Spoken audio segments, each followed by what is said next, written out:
민주당 이재명 대표가 어제 자신의 체포동의안이 국회에서 가결된 뒤 처음으로 입장을 내놨습니다. 검사 독재 정권의 폭주를 막을 수 있도록 민주당의 힘을 모아달라고 했습니다. 이런 가운데 법원은 이 대표의 구속영장 심사를 다음 주 화요일로 잡았습니다. 신림동 성폭행살인범 최윤종이 당초 범행 장소로 점 찍었던 곳들을 JTBC가 확인해 점검해봤습니다.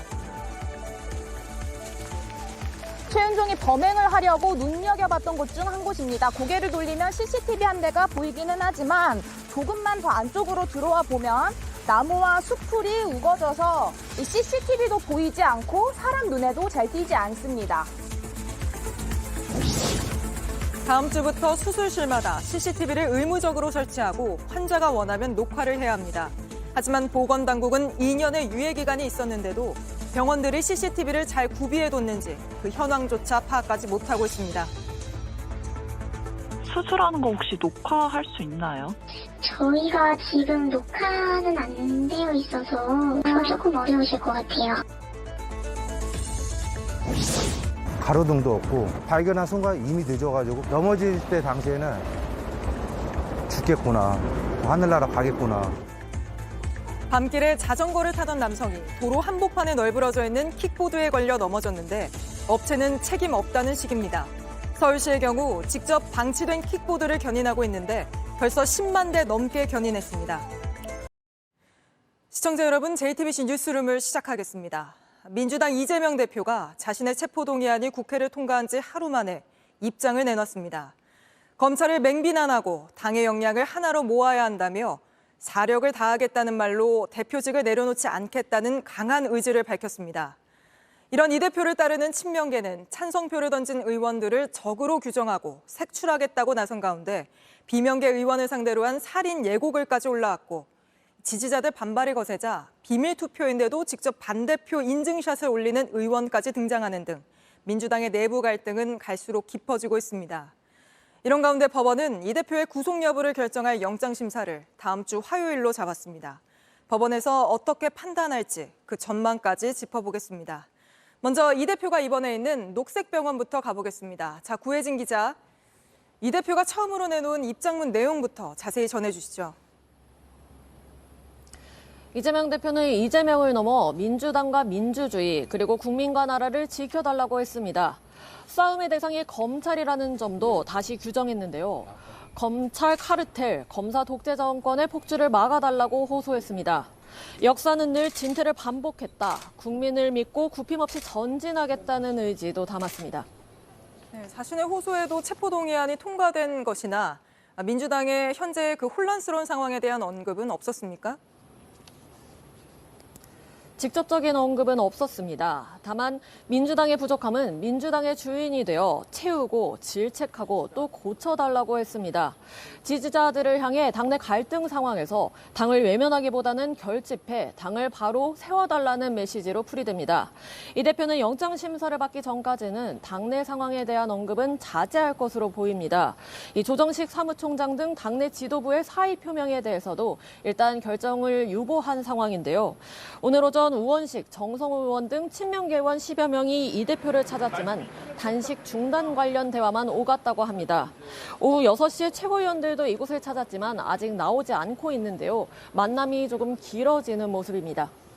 네, 법원이 다음 주 화요일로 영장 심사를 잡았는데 이 대표 측에서 일정을 연기해달라고 하겠다거나 아니면 출석하기는 힘들다거나 어떤 입장을 밝힌 게 있습니까?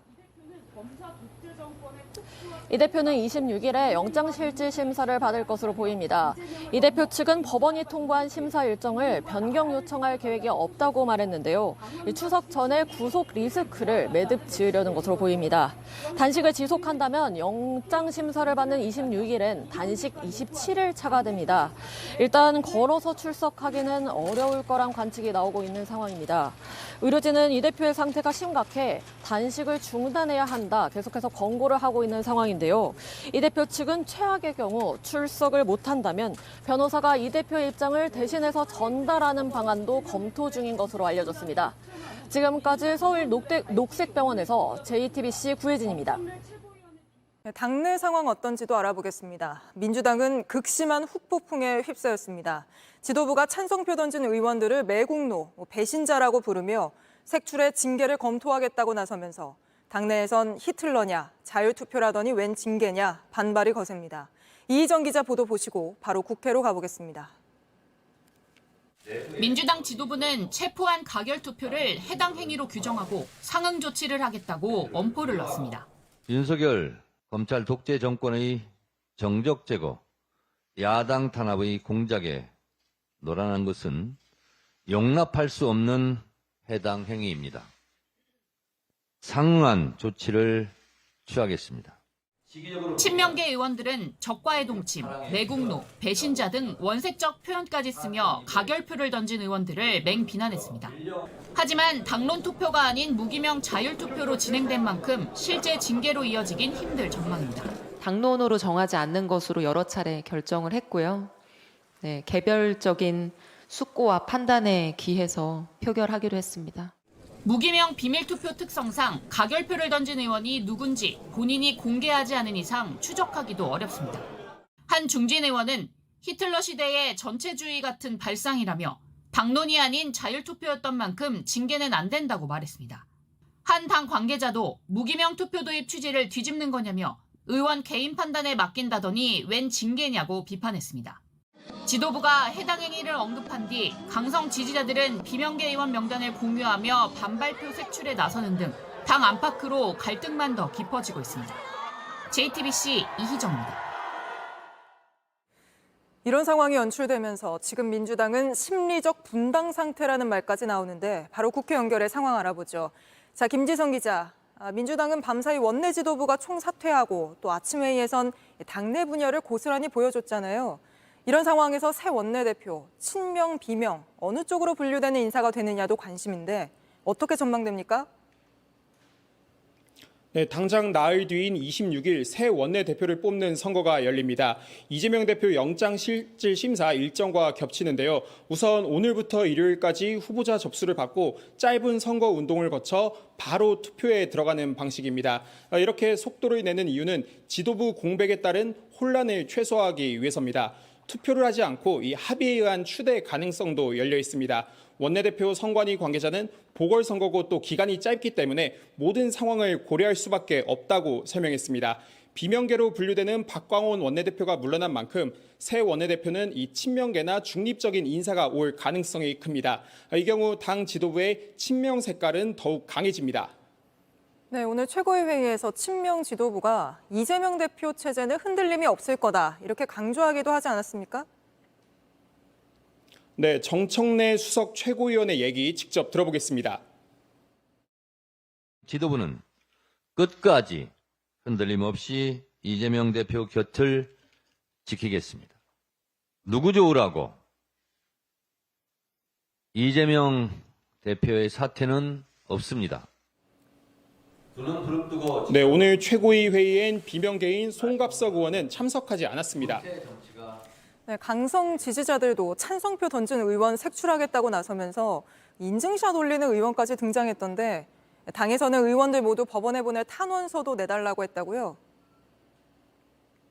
네, 체포동의안 가결 파문이 커지자 직접 해명에 나선 의원도 있습니다. 비명계로 분류되는 고민정 의원의 얘기 들어보겠습니다. 제게 체포동의안 가부를 묻습니다. 전 부결표를 던졌습니다. 그러나 제가 이런 말을 한들 제 말을 믿어주시겠습니까? 네, 그래서 그런지 어기구 의원은 당원들에게 직접 부결 인증 사진을 보내기도 했습니다. 민주당은 오늘 당원들을 상대로 이재명 대표 영장실질심사 때 재판부에 제출할 탄원서를 써달라고 요청하기도 했습니다. 당 일각에선 이를 두고 이 가결표 색출 작업에 나선 것 아니냐 이런 목소리도 나왔습니다. 네, 당내 상황 김지성 기자가 국회에서 전해드렸습니다. 온라인은 찬성표 던진 의원들을 상대로 한 살인 예고글까지 올라왔습니다. 경찰이 수사에 착수하는 동시에 협박을 받은 의원들 신변 보호에도 들어갔습니다. 그런데도 의원들 사무실엔 어디에 투표했느냐 자백하라는 이재명 대표 지지자들의 전화가 빗발치고 있다는데 정혜성 기자가 취재했습니다. 체포 동의안 가결 직후 이재명 대표 강성 지지자들은 반발했습니다. 국회 앞에서 대치하고 충돌했습니다.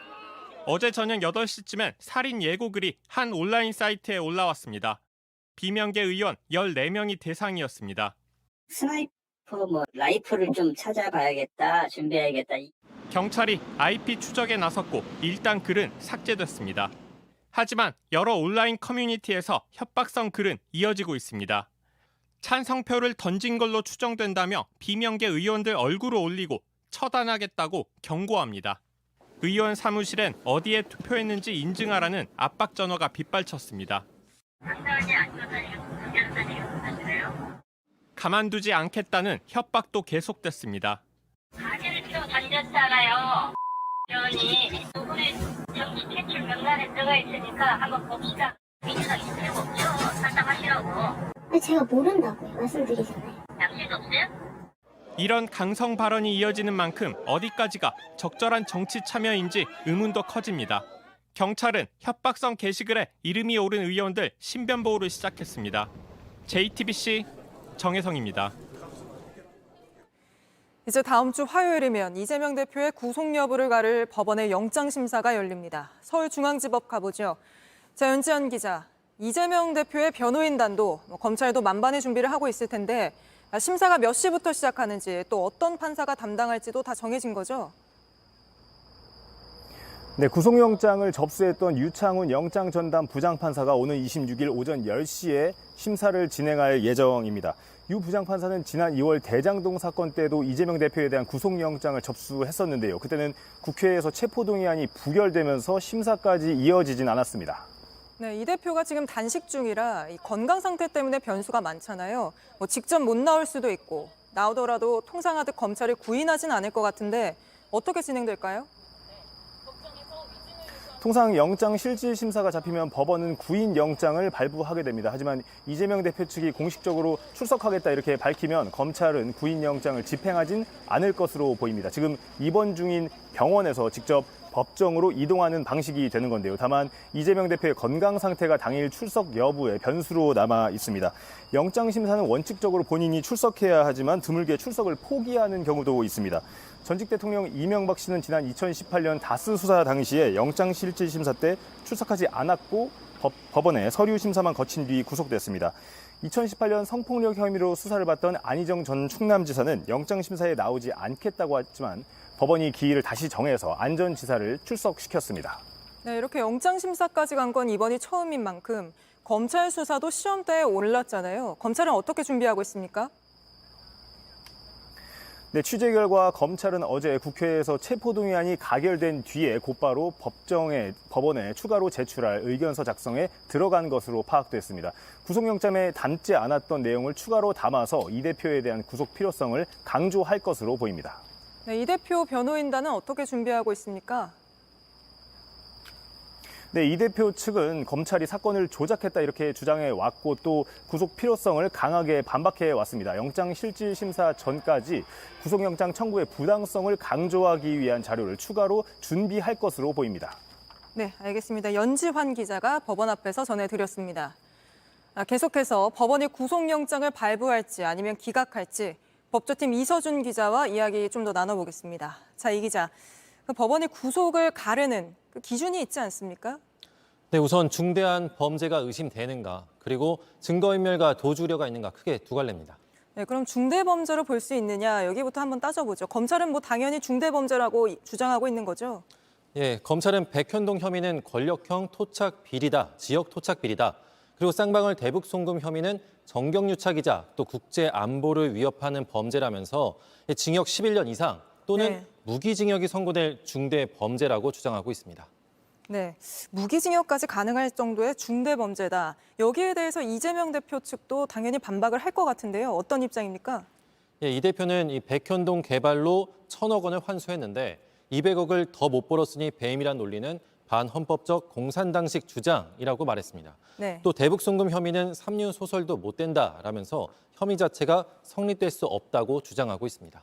네, 그럼 증거인멸이나 도주 우려 이 부분은 어떻습니까? 검찰 같은 경우에는 아무래도 당 대표인 만큼 도주 우려보다는 증거인멸 가능성이 크다 이렇게 주장할 것 같은데요. 네, 검찰은 구속영장 청구서 11장에 걸쳐서 이 증거인멸 우려를 강조로 해놨습니다. 위증교사, 증거 조작, 재판 기록 유출 등 이 대표 측에서 사법방해를 해온 전력들이 있다라면서 나열을 해놓기도 했고요.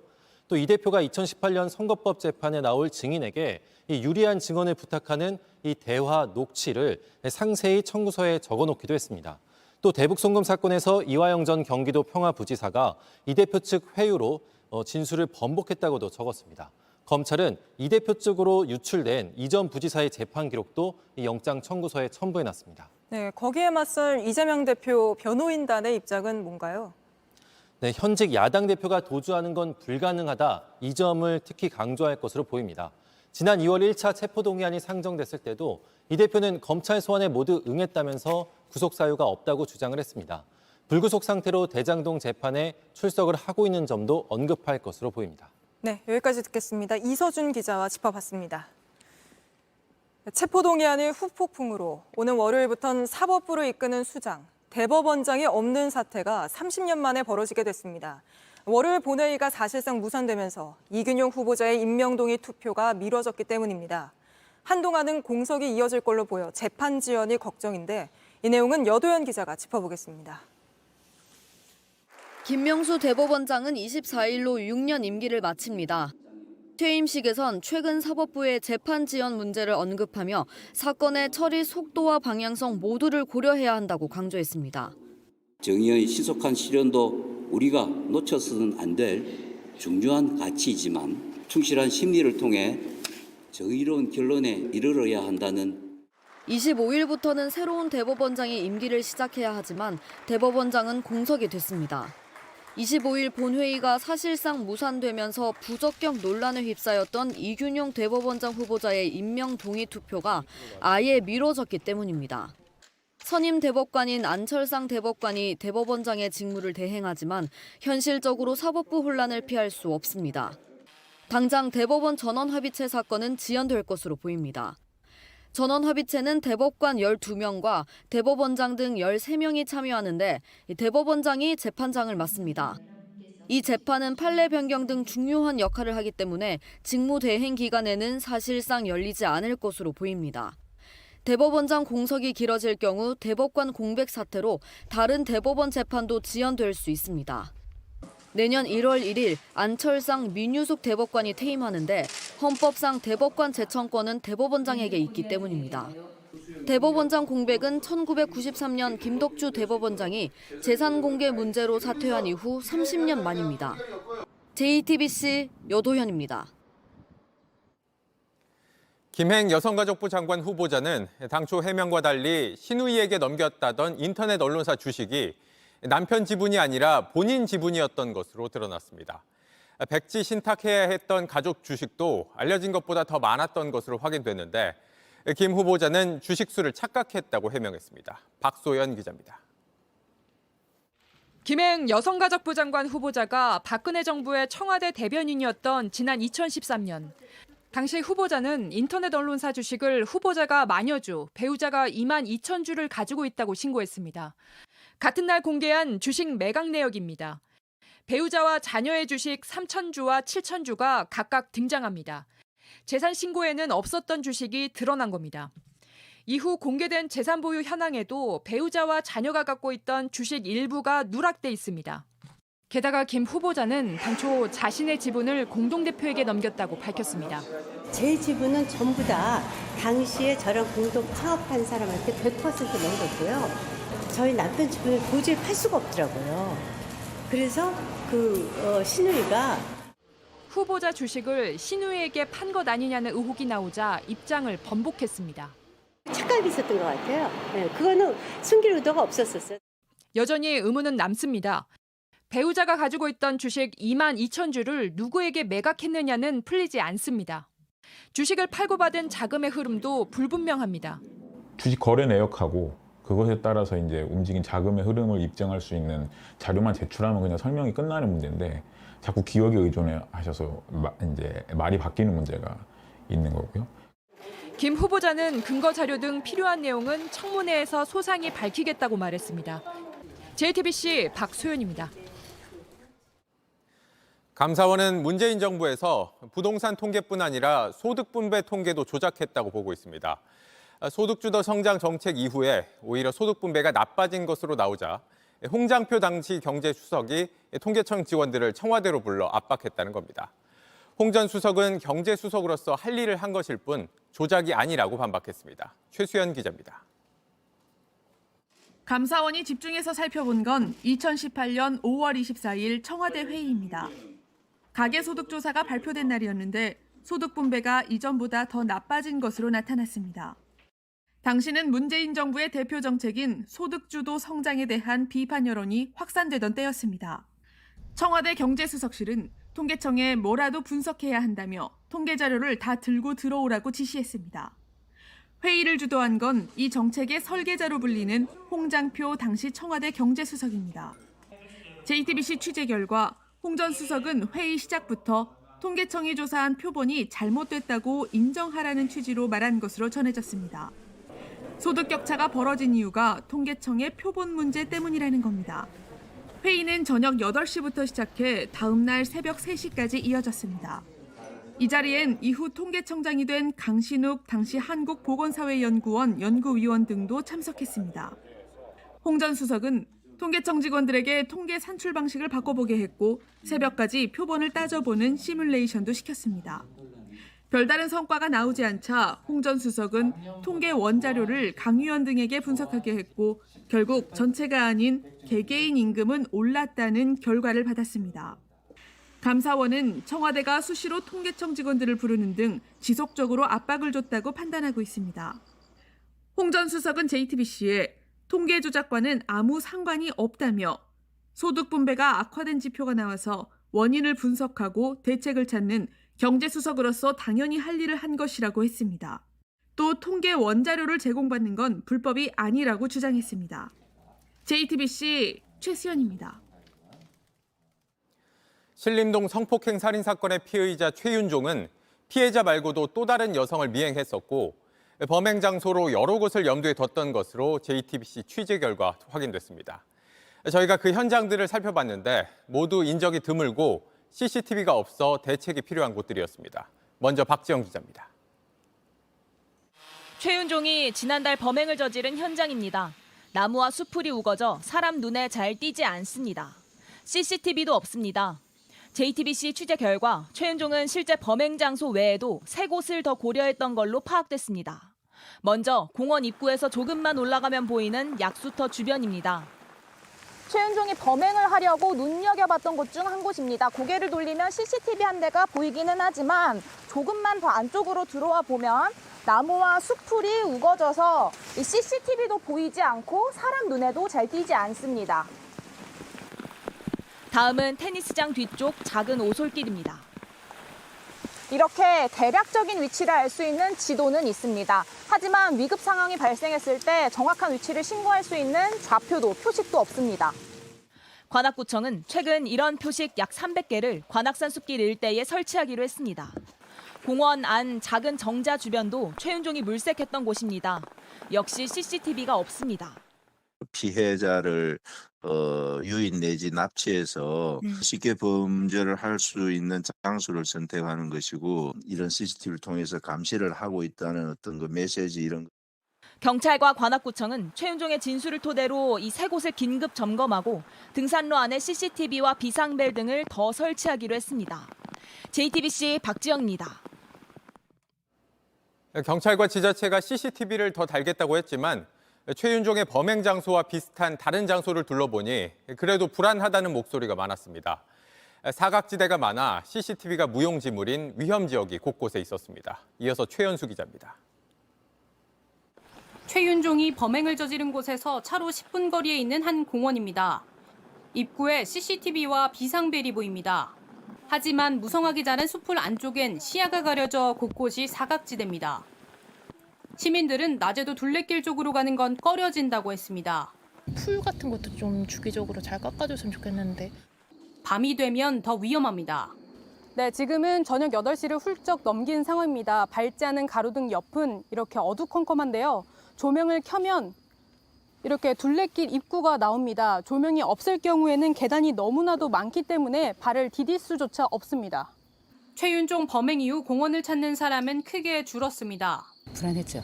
사람이 그때보다는 많이 없어졌어요. 그래도 운동할 곳이 마땅치 않은 시민들은 공원에 온다고 했습니다. 동생하고 같이 와요. 너무 어둡고 저녁에 퇴근하고 와서 한 바퀴씩 돌거든요. 1시간 정도씩. 근데 무서워요. 어두워. 다른 공원들도 상황은 비슷합니다. 밤 10시 반에 조명이 꺼진 뒤엔 정자 같은 큰 구조물조차 보이지 않습니다. 둘레길 계단에 설치한 조명까지 다 꺼져서 컴컴합니다. 관악구는 공원과 등산로 등 위험 지역을 파악해 CCTV와 비상벨 이외에 조명도 추가로 설치할 계획입니다. JTBC 최현수입니다. 지금 보시는 건 7년 전 수술 도중 사망한 고 권대희 씨의 수술실 CCTV 영상입니다. 이 영상으로 의사가 여러 환자를 동시에 수술했다는 점이 드러났고 이후 수술실에서는 CCTV를 반드시 설치하도록 법이 바뀌었습니다. 당장 사흘 뒤부터 시행이 되는데 문제는 현장 준비가 부족한 상황이란 겁니다. 관계부처는 현황 파악도 제대로 못하고 있어서 당분간 혼란이 예상됩니다. 황예린 기자입니다. 경기도 평택시의 한 병원입니다. 오는 25일부터 수술실에선 CCTV 녹화를 해야 합니다. 수술실에 새로 생긴 이 CCTV는 전신 마취 환자나 보호자가 요청하면 바로 가동됩니다. 마취가 시작될 때부터 수술실을 나갈 때까지 모든 장면이 여기에 담기게 되는 겁니다. 의식 없이 수술을 받는 환자들이 대상입니다. 이른바 수면 마취 등 환자가 수술 상황을 기억하지 못하고 의사를 표현할 수 없는 경우입니다. 적어도 30일 동안 영상을 저장해야 하고 연장할 수도 있습니다. 당장 다음 주부터 시행인데 준비가 덜 된 병원도 있습니다.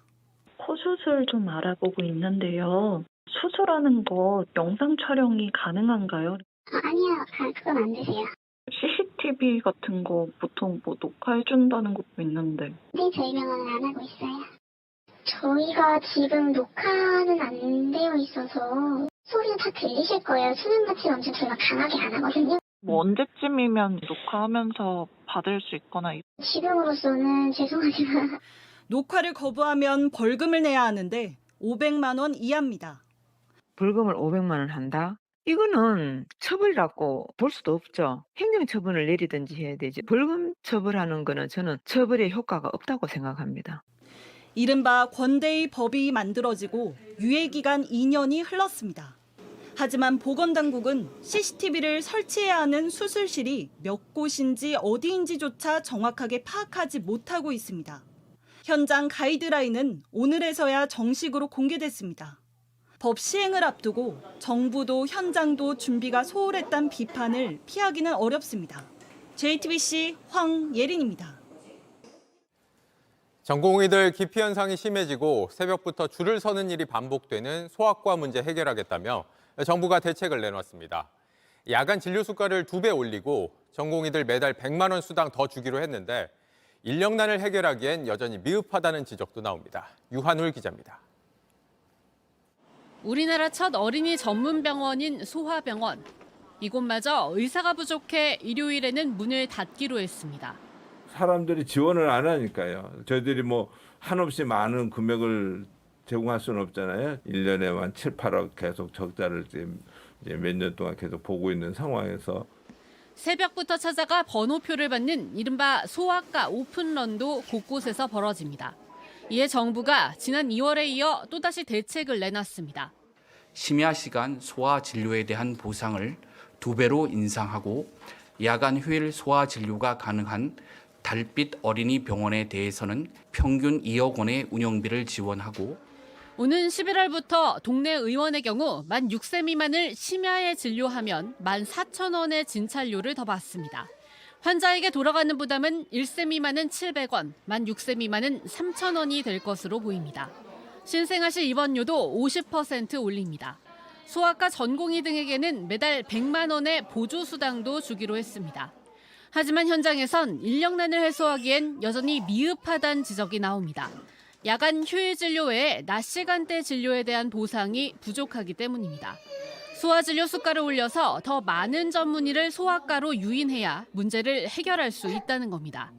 보건당국은 빠른 시일 내 소화진료에 대한 추가 보상안을 마련하겠다고 밝혔습니다. JTBC 유한울입니다. 프랜차이즈들은 가맹점들이 본사로부터 사야 하는 필수 물품들을 정해둡니다. 그런데 이 종류를 늘리고 값도 비싸게 받는 식으로 갑질을 하고 있다는 논란이 불거지자 정부 여당이 대책을 내놨습니다. 공다솜 기자입니다. 카페에서 우유 거품을 내는 데 쓰는 주전자입니다. 반드시 프랜차이즈 본사에서 사야 하는 필수 품목입니다. 본사 가격은 12,000원가량인데 똑같은 주전자가 시중에선 2,000원 더 쌉니다. 필수 품목 중 하나인 집게도 비슷한 상품이 온라인에선 40%가량 저렴합니다. 싸게 사서 저희가 쓰면 괜찮은 건데 결국은 시중가보다 비싸게 공급받으면서 저희가 남는 거는 점점 줄어들고. 주방 세제와 행주, 재료의 유통기한을 적는 스티커까지 필수 품목의 종류는 수십 개가 넘습니다. 사소한 것들까지 하나에서 1까지 전부 다 강제 품목으로 지정하는 것들은 본사에서 너무 하는 게 아닌가. 이렇다 보니 본사가 점주들에게 강매를 하며 과도한 이익을 보고 있다는 지적이 나옵니다. 실제 프랜차이즈들이 필수 품목을 팔아서 남기는 이익은 점점 늘고 있습니다. 필수 품목 갑질 문제는 현재 가맹점주님들의 경영 환경을 악화시키는 최대 원인으로 작용하고 있는 상황입니다. 정부와 여당은 가맹사업법 개정에 나섰습니다. 어떤 물품을 필수 품목으로 둘지 가맹 계약서에 적어 본사가 마음대로 필수 품목을 늘리기 어렵게 합니다. 또 공급 가격을 올릴 경우 점주와 반드시 협의하도록 하고 어길 시 과징금을 매길 계획입니다. JTBC 공다솜입니다. 전동 킥보드, 달릴 때도 그렇지만 멈춰 있을 때도 아무데나 널브러져 있어 위험할 때가 많습니다. 그런데도 이 자전거 타고 가다 도로 한가운데 널브러진 킥보드에 걸려 넘어지더라도 업체는 우리 책임 아니란 식입니다. 이렇게 시민들 불편이 커지자 서울의 경우 시가 직접 방치된 킥보드를 견인하고 있는데 벌써 10만 대나 넘게 견인됐을 정도로 아무데나 쓰러뜨려 놓은 킥보드가 많습니다. 그 실태를 윤정주 기자가 취재했습니다. 자전거 전용도로 한가운데 전동 킥보드가 널브러져 있습니다.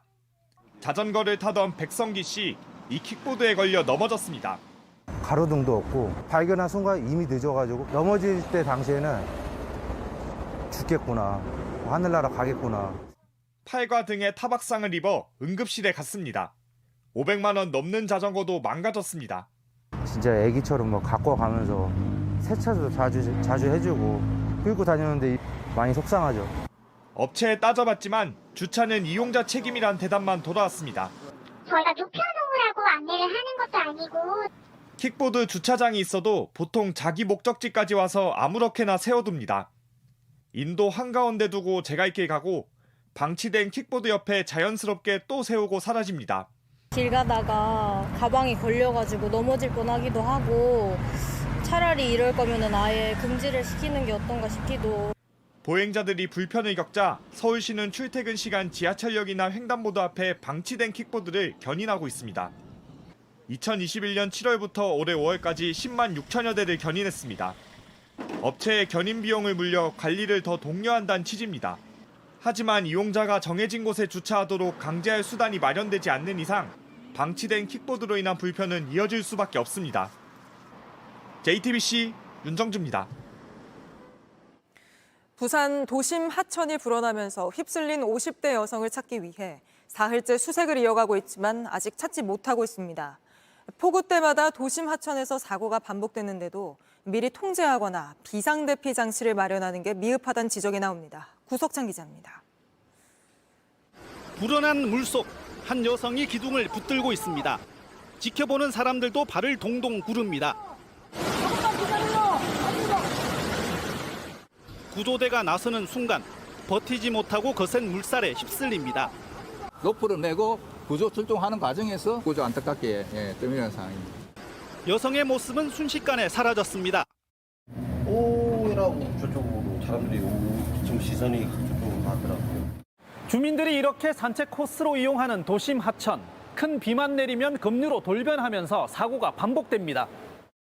사고 당일 온천천 CCTV 영상입니다.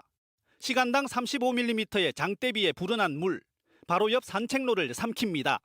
50cm였던 수위는 40분 만에 2.1m로 치솟았습니다. 지난 7월 60대 여성이 실종된 부산 학장천 수위도 30분 만에 20cm에서 1.4m로 올라갔습니다. 하천변을 정비하느라 물길을 좁히고 직선으로 바꾼 탓입니다. 옛날에 있던 하천폭을 유지하는 게 아니고 어느 한계를 만들어놨다 보니까 폭우가 예보되면 출입을 막고는 있지만 이번 온천천 경우처럼 통제 인력 투입이 늦는 일이 적지 않습니다. 비상 탈출 사다리 등 안전장치는 없는 곳이 많습니다. 지금으로서는 비가 많이 온다 싶으면 일단 하천 주변에서 바로 나오는 게 가장 안전합니다. JTBC 구석찬입니다. 짧은 소식 하나 전해드리고 가겠습니다. 추석 연휴인 다음 주 목요일부터 일요일까지 나흘 동안은 고속도로 통행료를 내지 않으셔도 됩니다. 정부는 민자도로를 포함한 모든 고속도로가 대상이고 다음 주 수요일 밤 진입해 목요일 새벽에 빠져나가거나 일요일 밤에 진입해 월요일에 나가더라도 통행료를 내지 않아도 된다고 설명했습니다. 하이패스와 일반 차로 이용자 모두 평소 다니던 도로로 다니시면 되고 임시 공휴일과 개천절인 10월 2일과 3일은 정상적으로 요금을 내셔야 합니다. 다음 소식입니다. 중국은 미국과 패권 전쟁을 벌이고 있죠. 특히 기술 분야에서 서로 괴롭히지 못해 안달입니다. 미국은 트럼프 행정부 때부터 휴대전화 만드는 중국 화웨이 더 크지 못하게 사용 금지하고 반도체 수출도 제재를 했습니다. 동영상 플랫폼 틱톡도 못 쓰게 했죠. 중국도 당하고만 있지 않았습니다. 2년 전 중국 국방부 등에 테슬라 차량 못 타게 했고 지난해 정부 기관들 쓰는 외국 브랜드 컴퓨터 중국산으로 다 바꾸게 했습니다. 이번엔 휴대전화입니다. 미국 애플사가 새 아이폰 내놨는데 중국은 기다렸다는 듯 공무원들 아이폰 쓰지 말라고 금지령을 내렸습니다. 이 때문에 새 아이폰 중국에서 잘 안 팔릴 수 있다는 전망이 나오면서 애플 주가가 뚝 떨어지기도 했죠. 하지만 뚜껑을 열어보니 중국 기대처럼 흘러가진 않고 있습니다. 오늘 중국에 새 아이폰 출시됐는데 첫날 분위기는 그럼에도 아이폰 인기 여전하다는 거였습니다. 베이징 박상훈 특파원입니다. 서울의 명동격인 중국 베이징 시내의 중심가. 대형 아이폰 매장이 한가운데 자리 잡고 있습니다. 신형 아이폰 출시가 시작된 오늘, 매장 주변은 그야말로 북새통입니다. 지금 제 뒤로 보시는 것처럼 아이폰 15를 구매하기 위해 예약한 고객들이 몰리면서 이 일대가 장사진을 이루고 있어요. 제품을 볼 수 있는 전시장도 발 디딜 틈이 없습니다. 많은 사람들이 몰려와 제품을 만져보고 자신의 휴대폰과 비교하는 등 뜨거운 관심을 보였습니다. 아이폰 的话感觉怎么样？这个优点是什么？比别的手机？那些广告什么的也不会多吧，就是系统更简便一点。 반도체 규제나 관세 부과 등 미국의 대중국 압박에 대해서도 크게 개의치 않는 모습입니다. 它只是个产品，你需要哪个就买哪个，对吧？你需要华为那就买华为，你需要苹果就买苹果。 최근 화웨이가 자체 개발 칩을 탑재한 휴대폰을 출시한 데 이어 중국 정부가 아이폰 보안에 우려를 표하는 등 국산 휴대폰 사용을 독려했던 상황. 하지만 중국 내 아이폰의 인기는 애국 소비를 유도하는 당국의 의도와 민심이 다르게 흐르고 있음을 보여주고 있습니다. 베이징에서 JTBC 박성훈입니다. 젤렌스키 우크라이나 대통령이 9달 만에 미국 워싱턴을 찾았는데 지난해와 달리 의회 연설 기회는 없었습니다. 미국 정치권에서 우크라이나 지원을 반대한다는 목소리가 공개적으로 나올 만큼 분위기가 달라진 겁니다. 워싱턴에서 김필규 특파원입니다. 지난해 12월 워싱턴을 깜짝 방문한 젤렌스키 대통령은 의원들의 열렬한 환영을 받았습니다. 병사들이 서명한 국기를 건네는 장면에선 기립박수가 이어졌습니다. 하지만 9개월 후 다시 찾은 워싱턴은 그때와 달랐습니다. 공화당 출신 메카시 하원 의장은 젤렌스키 대통령의 연설을 허락하지 않았고 만남도 비공개로 했습니다. 우크라이나 추가 지원을 부정적으로 보는 공화당 내 분위기 때문입니다. Is Zelensky elected to Congress? Is he our president? I don't think I have to commit anything. I have questions for him. Where's the accountability on the money we already spent? What is the plan for victory? 이날 공화당 강성파 의원 29명은 추가 지원을 하지 말라는 서한을 백악관에 보내기도 했습니다. 젤렌스키 대통령은 미국이 안 도와주면 러시아와의 전쟁에서 질 거라며 지원을 간청했습니다. But American investment in Ukrainian security and global protection of freedom is working 100%, every cent. 바이든 대통령은 우크라이나에 4천억 원 규모의 추가 무기 공급과 함께 변함없는 지원을 약속했습니다. 하지만 이미 100조 원 넘게 쓴 상황에서 내년으로 다가온 대선이 중요 변수입니다. 정부나 의회가 민생보다는 우크라이나를 더 신경 쓴다는 정치 공세가 거세질 경우 오늘의 약속이 잘 지켜질 수 있을지 미지수라는 지적도 나옵니다. 워싱턴에서 JTBC 김필규입니다. 미국 뉴욕의 한 어린이집에서 1살 아이가 마약 중독으로 숨지는 일이 있었습니다. 조사 과정에서 바닥에 숨겨뒀던 마약 뭉치가 무더기로 발견됐는데 어린이집 원장이 재판에 넘겨졌습니다. 홍지은 특파원입니다. 이 어린이집에서 낮잠 자던 아이들이 갑자기 의식을 잃고 발견된 건 일주일 전쯤입니다. 1살 배기 아기는 끝내 숨졌는데 당시 사인은 마약 중독이었습니다. 그로부터 닷새 뒤 놀이방 바닥을 뜯어내면서부터 마약의 흔적들이 잇따라 나오고 있습니다. 벽돌처럼 포장된 마약 뭉치가 나왔고 그 무게가 찾은 것만 10kg에 달합니다. 뉴욕 대배심은 어린이집을 운영해온 원장 등을 살인 혐의로 기소했습니다. Unconscionable.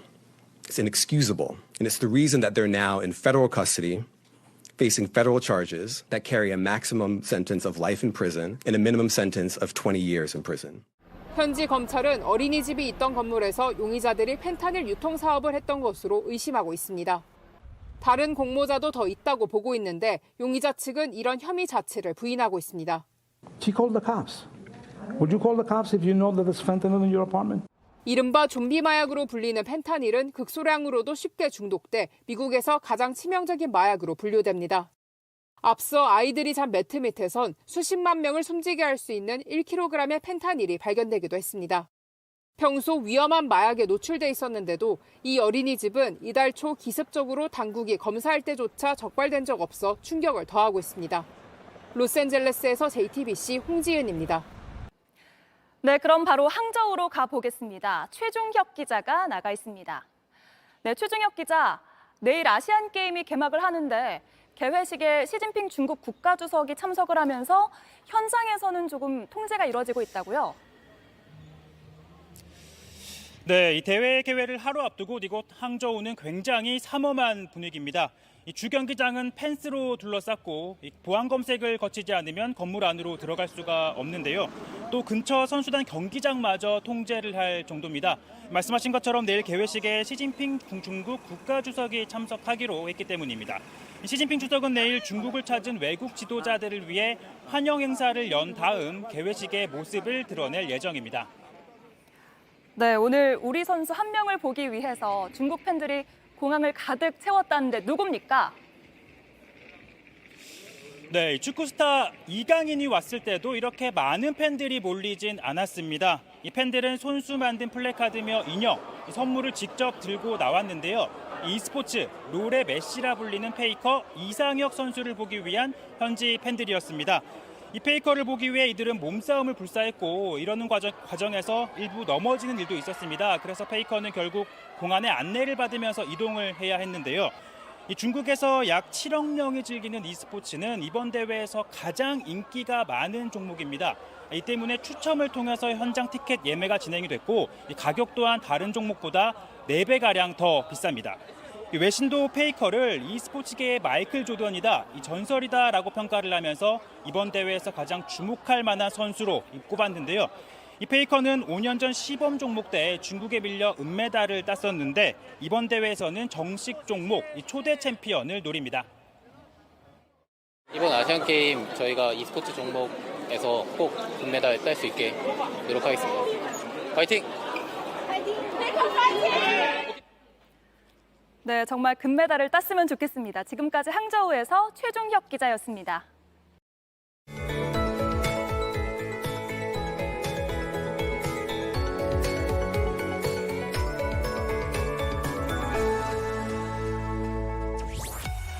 푸른 하늘 아래의 한낮에는 가을볕이 따갑게 내리쬐습니다. 오늘 서울의 낮 기온은 26.7도로 평년보다 높았고요. 내일도 28도로 따스하겠습니다. 다만 밤사이 기온이 떨어지면서 내일 아침에는 17도까지 내려가겠습니다. 환절기 건강관리 잘해주셔야겠습니다. 내일은 밤의 길이가 길어지고 본격적인 가을에 접어든다는 절기 추분입니다. 추분인 내일도 전국 하늘 대체로 맑은 가운데 강원 영동 지역은 5mm 안팎의 약한 비가 내리겠습니다. 내일 아침 기온 춘천 14도, 대전 15도, 대구 16도로 대부분 지역이 15도 안팎을 보이겠습니다. 한낮에는 청주, 광주 27도, 대구 26도로 중부 내륙을 중심으로는 일교차가 15도 안팎으로 크겠습니다. 다음 주 수요일 중부지방에 비 소식 있겠고요. 추석 연휴는 대체로 맑을 전망입니다. 날씨였습니다. 뉴스룸 저희가 준비한 소식은 여기까지입니다. 시청해주신 여러분 고맙습니다.